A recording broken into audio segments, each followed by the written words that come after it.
Hello friends, আমি সাগরিকা আবারও চলে এসেছি ছোট্ট একটা রান্নার মিনি ব্লগ নিয়ে। আজকে তোমাদেরকে কিভাবে কারানি ছাতুর পকোড়া তৈরি করে সেটাই দেখাবো।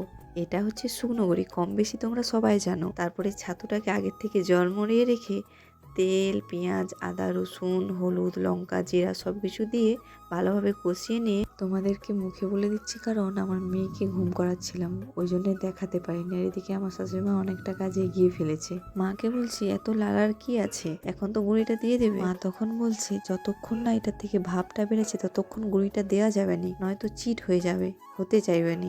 এদিকে কড়াটাও আমি চাপে দিয়েছি। মা ভালো করে যখন ঠান্ডা হয়ে গিয়েছে দেখছে, তখন হাতে করে ভালোভাবে মেখে নিচ্ছে। থেকে তেলও গরম হয়ে গেছে কড়ার, পকোড়ার মতন একটা একটা করে ভালো করে ছেড়ে দিয়ে যখন দেখবে লাল লাল হয়ে এসেছে, এপাশ ওপাশ করে ভালোভাবে ভেজে নেবে। তোমরা কে কে জানো এই ছাতুর পকোড়া? আমি তো জানিনি, ওই জন্য আমি আমার শাশুড়িমার কাছ থেকে ছাতুর পকোড়াটা শিখে নিচ্ছি। তোমরাও পারলে শিখে নাও। এদিকে আমি আমার বড়মশাইকে এনে দিয়েছি, বলছি দেখো খেয়ে কিরকম হয়েছে। ও খেয়ে তো বলছে খুবই সুন্দর হয়েছে খেতে। হাসছি কেন বলো তো বন্ধুরা? ও বলছে তুমি কবে তৈরি করে খাওয়াবে, কে কে খাবে চলে আসো, চলো টাটা বাই।